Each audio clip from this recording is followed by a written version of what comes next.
Hi, Steve. The numbers are sobering. Nearly 20% of Americans report feeling lonely. It's the highest rate reported in just the last 2 years. Last year, the U.S. Surgeon General declared an epidemic as it relates to loneliness. This latest research conducted by Gallup suggests 52 million Americans are still feeling some sense of disconnect. The data gathered from late August until early September of this year was based on responses from a little more than 6,000 adults. The newest figures are up slightly from earlier this year, when about 17 to 18% of people polled reported some feelings of isolation. The survey didn't ask why people are experiencing these feelings. We took the findings to Jeremy Fine, a PhD candidate at UNC Chapel Hill studying psychiatry and mental health.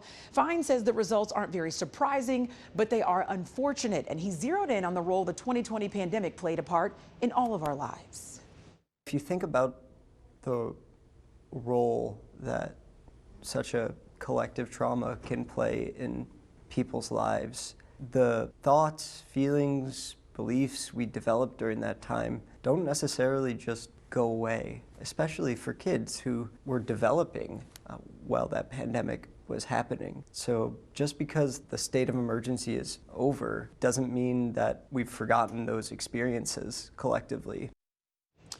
Fine also points out the pandemic added some conveniences to all of our lives, but that can also result in some unplanned isolation, like working from home, which leads to reduced interactions with other people. The study did suggest 3 things that could help with feelings of reduced loneliness: liking what you do every single day, getting good energy from family and friends, and feeling productive about your lives. So some helpful tips there for people who may be experiencing these feelings, which again, Amber and Steve, 1 in 5 people is a big number when you think about that. No, and I think that's a really interesting and important takeaway. If we know people in our lives who may be prone to feeling lonely, let's spread some good vibes. Let's reach out to them. Reach out for sure. I mean, we went from a pandemic now into an epidemic, and we've learned a lot, so it's a good time to reach out. Thanks for that, Lauren.